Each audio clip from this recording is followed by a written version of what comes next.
दोस्तों, पेरेंट्स दुनिया की सबसे बड़ी नेमत है। अगर किसी बच्चे को कोई नुकसान पहुंचे तो सबसे ज्यादा तकलीफ इसके वालिदैन को होती है। लेकिन क्या हो अगर कोई क्रिमिनल पेरेंट्स से इनका बच्चा छीन ले, तो सोचिए पेरेंट्स इसका क्या हाल करेंगे। आज की इस वीडियो में मैं आपको अपने बच्चों का बदला लेने वाले दुनिया के सबसे बहादुर पेरेंट्स दिखाऊंगा। तो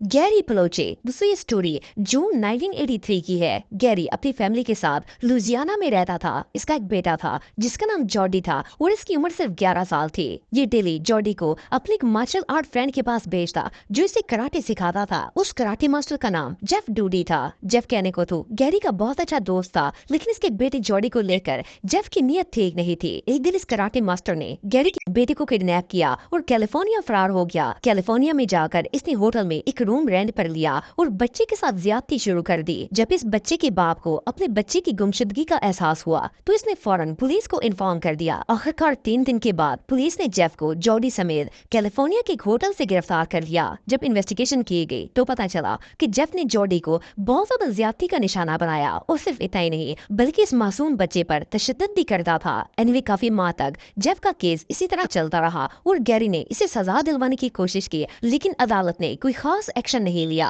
16 मार्च 1984 को पुलिस इस क्रिमिनल को लेकर किसी और शहर में शिफ्ट कर रही थी। जब ये लोग पुलिस के दस्ते समेत एयरपोर्ट पर पहुंचे तो गैरी भी वहीं पर मौजूद था। इसके पास एक गन भी मौजूद थी। जैसे ही गैरी ने अपने बच्चे के मोलेस्टर को देखा तो इस पर गोलियों की बौछार कर दी। ये सारा मंजर न सिर्फ वहाँ मौजूद सैकड़ों लोग देख रहे थे, बल्कि वहाँ पर न्यूज रिपोर्टर्स मौजूद थे और वो लाइव टीवी पर इसकी खबर दे रहे थे। और ये टेरिफाइंग सीन लाइव टीवी पर भी रिकॉर्ड हो गया। लेकिन गैरी के दिमाग में उस वक्त सिर्फ अपने बेटे का बदला चल रहा था। एनवीए पुलिस ने गैरी को अरेस्ट कर लिया और जब इसे कोर्ट में पेश किया गया तो जज ने इस फादर की फीलिंग को समझते हुए इसे सिर्फ 5 साल की सजा सुनाई। हालांकि ये एक सेकंड डिग्री मर्डर था और सेकंड डिग्री मर्डर के लिए या तो मौत की सजा होती है या फिर उम्र कैद की। लेकिन गैरी ने क्योंकि ये मर्डर अपने मासूम बच्चे के लिए किया था तो कोर्ट ने इसे सख्त सजा नहीं दी, बल्कि इसे सिर्फ 5 साल की सजा सुनाई गई। इवन जज का ये भी कहना था कि इस सजा से भी गैरी को कोई फर्क नहीं पड़ेगा क्योंकि इसने ये सब अपने बच्चे के लिए किया था। बहरहाल जो भी हो, ऐसे दरिंदों का इससे बेहतर अंजाम और कोई नहीं हो सकता।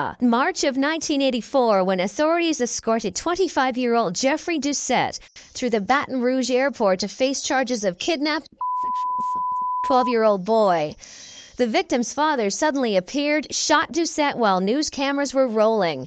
The father, 39-year-old Leon Gary Plauche, pleaded no contest to a reduced charge of manslaughter and today received a suspended sentence with 5 years probation.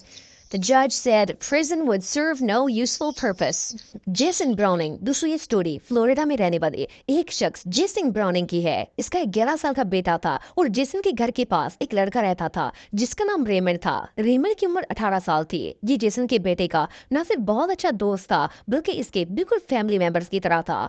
एक दिन जेसन काम से जल्दी घर वापस आ गया। जैसे ही ये घर पर इंटर हुआ तो अपने बेटे की हालत देखकर इसके होश उड़ गए। इसका दोस्त रेमंड इसके साथ ज्यादती करने की कोशिश कर रहा था और वो जोर जोर से चीख रहा था। जेसन से ये सब कुछ बर्दाश्त नहीं हुआ। इसने पहले रेमंड को अच्छी तरह पीटा और फिर सेम उसी तरह उसको ज्यादती का निशाना बनाया जैसे ही इसके बेटे के साथ कर रहा था। लेकिन ये सब करने के बाद भी जेसन के अंदर की आग नहीं बुझी। वो सीधा किचन में गया और वहाँ से एक तेज चाकू उठाकर उसे जान से मारने की कोशिश की, लेकिन इसका बेटा बीच में आ गया और इसे अपने बाप को ऐसा करने से मना कर दिया। रेमंड के घर वालों को जब इसकी हालत का पता चला तो इन्होंने फौरन पुलिस को कॉल कर दी। पुलिस ने जेसन और रेमंड दोनों को गिरफ्तार कर दिया और पूरे मामले की इन्वेस्टिगेशन की। जब इन्होंने इस 11 साल से बच्चे से पूछताछ की तो वो शॉक हो गए। इसने पुलिस को बताया कि वो लड़का 8 साल की उम्र से ही इसके साथ ज्यादती कर रहा है। बच्चे का कहना था कि रेमंड इस पर बहुत तशद्दुद करता था और इसके मना करने पर जान से मारने की धमकी देता। एनीवे कोर्ट ने इस दरिंदे को उम्र कैद की सजा सुना दी, लेकिन इससे पहले कि बच्चे के बाप को कोई सजा मिलती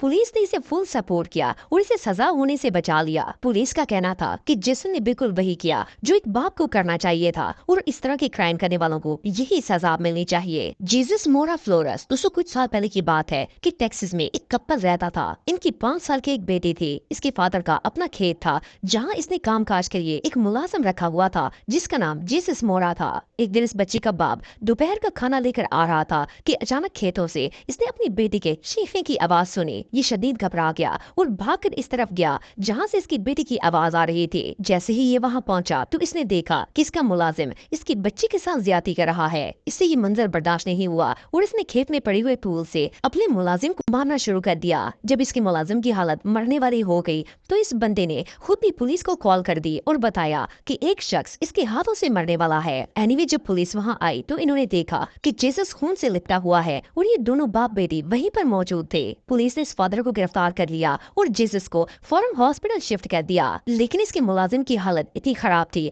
कि हॉस्पिटल पहुंचने की थोड़ी ही देर बाद इसकी डेथ हो गई। ये केस इतना शॉकिंग था कि इसकी खबर पूरे शहर में फैल गई। लेकिन जब कोर्ट ने इसके फादर को सजा देनी चाहिए तो सारी पब्लिक इसके साथ खड़ी हो गई। इनका कहना था कि अगर कोई भी फादर इस हालत को देखता तो वो भी वैसा ही करता जैसे इस बंदे ने किया है। इनके मुताबिक जेसस इंसान नहीं बल्कि वैशी दरिंदा था और इसका यही अंजाम होना चाहिए था। पब्लिक की इतनी ज्यादा सपोर्ट और केस की नौयत को देखते हुए अदालत ने इस बच्ची के फादर को कत्ल के बावजूद भी कोई सजा नहीं दी और इसे ऑनर के साथ रिलीज कर दिया गया। परमजीत सिंह दोस्तों, परमजीत सिंह इंडिया के इलाके पंजाब का रहने वाला था। इसकी एक बेटी थी जिसकी उम्र सिर्फ 7 महीने थी। 25 अप्रैल 2016 को परमजीत के एक रिश्तेदार जिसका नाम परमिंदर सिंह था, इस दरिंदे ने 7 महीने की बच्ची के साथ जिस्मानी ज्यादती की और घर से भाग गया। परमजीत को जब इस बात का पता चला तो पहले तो इसने खुद ही परमिंदर को ढूंढने की कोशिश की ताकि इससे बदला ले सके। लेकिन जब परमिंदर का कहीं पता नहीं चला तो इसने पुलिस में केस फाइल कर दिया। रिपोर्ट के ठीक एक दिन बाद पुलिस परमिंदर को ढूंढने में कामयाब हो गई। इन्होंने इसे अरेस्ट कर लिया और इस घिनौने जुर्म का इतराफ करवाया और इसे सजा देने के लिए कोर्ट में पेश करना था।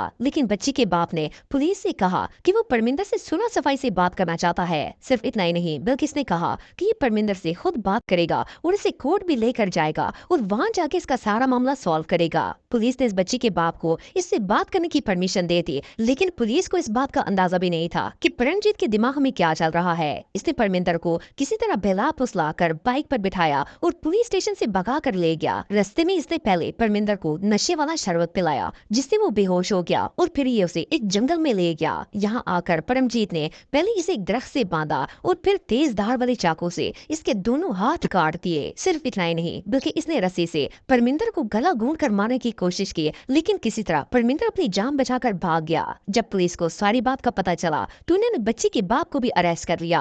परमजीत का कहना था कि इस दरिंदे से अपने हाथों से बदला लेना चाहता था, इसलिए इसने ये सब किया। वेल, इस दरिंदे की जान तो बच गई पर इसे कोर्ट में भी सजा मिली और ये दोबारा किसी बच्ची को हाथ नहीं लगा पाएगा।